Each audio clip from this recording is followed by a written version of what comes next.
Hello everyone, welcome to my channel, Stardust Visions. My name's Matt. So today I'm going to talk about my general all-time setup at the moment, and then what I'm going to do is I'm going to get into nitty-gritty sort of stuff with all in regards to what I used to do as a hobby and things like that. So as you've probably seen from my previous videos, I did a few little teaser ones, which had the Telegizmos 365 cover with the moon glow behind it. So underneath that, I have a EQ6R Pro, which has been stellar drive tuned by Dave at Darkframe Optics, which has been absolutely fantastic. Also, the EQ6R, it was guiding at about 0.6 out of the box. Then I just wanted to start chasing those figures in PhD2, try and get them nice and low. So now that mount is currently guiding down sub 3 or 4 from memory off the top of my head. It's still been relatively new from the actual tune itself. So those numbers are gradually starting to come down. The lowest I've seen it is down to 0.17, which has been absolutely fantastic. So that's all great. But that sort of stuff I'm going to show you in the video a lot later on. So what I'm going to be doing is I'm going to be talking to you about my setup, which I have here currently in front of me. And then I'll start running into the sort of details on what I've got planned coming up for more future videos as well. So basically, me astrophotography hobby got into from what I used to previously do. I used to do a lot of landscape and scenery photography and also do weddings as well.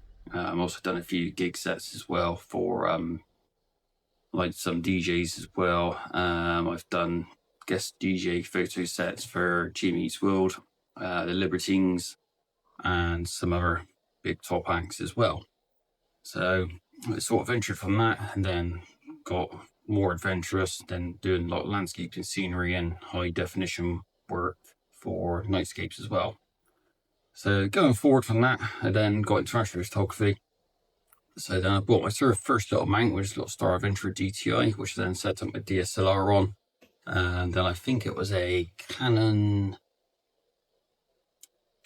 50-200 lens, which and then when I went off to Scotland going the NC500 route with a bunch of friends come back a few years ago, I set it up there and then I got the first image of Andromeda, which then got me well excited.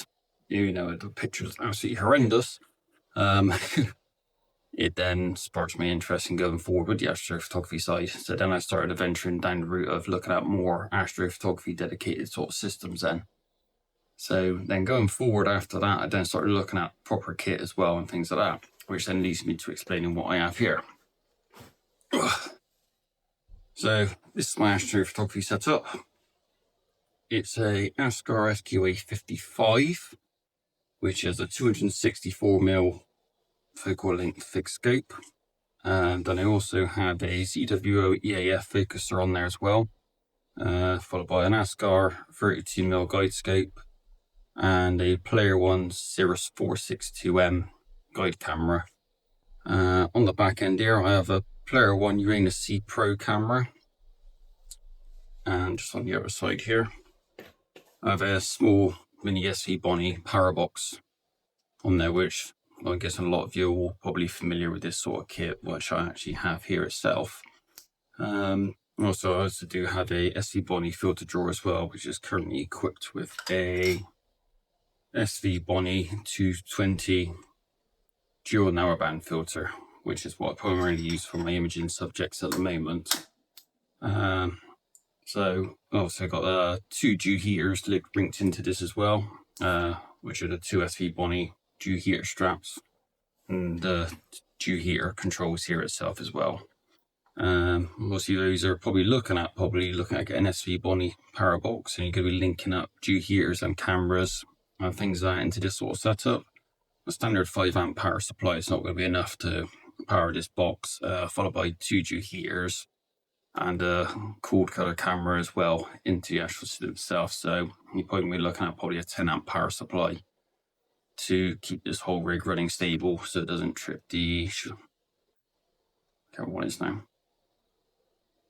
low voltage current trip, which are in these power boxes. So you're probably looking at about 2 amps for each dew heater, and then plus a couple of amps for your cool color camera as well, which is going to be pushing up towards the limit of near enough the 5 amp sort of mark.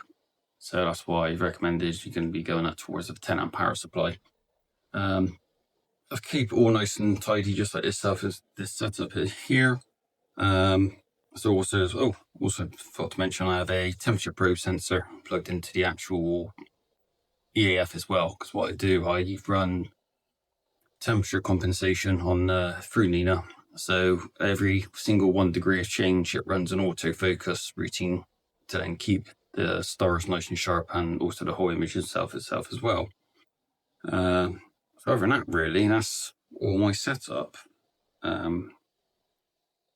So what I'm going to then do is I'm going to then leave this here, and then what this thing going to do is I'm going to then show you all my general current setup and how I get my rig set up.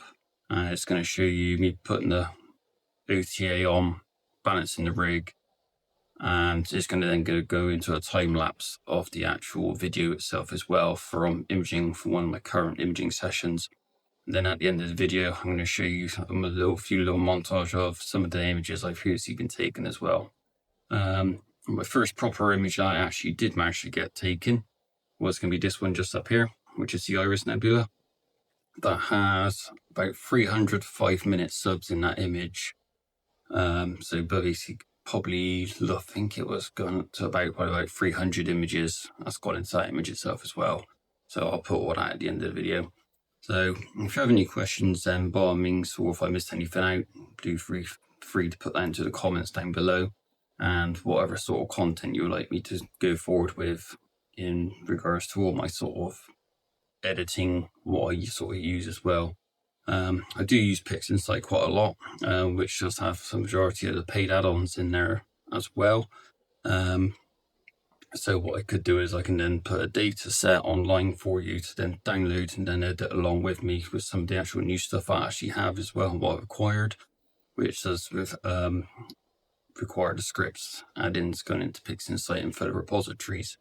There is also 2 new ones which I've started using as well, which involves using the new Mars data set for gradient correction, and the other one which is Lighthouse, which is basically a bit like Lightroom's rule controls, which then allows you to then basically have Lightroom controls put into PixInsight as well, which is actually a very good, nice little add-on as well. So it sort of saves me forking out for Lightroom just to use the raw controls for like the sharpness, color, contrast, saturations, and that sort of stuff as well. But I can do all the PixInsight workflows in another video going forward if you like. So I'm going to leave you to it. I'm going to leave it my time lapse, and then I'm going to pop some videos up at the end. Many thanks.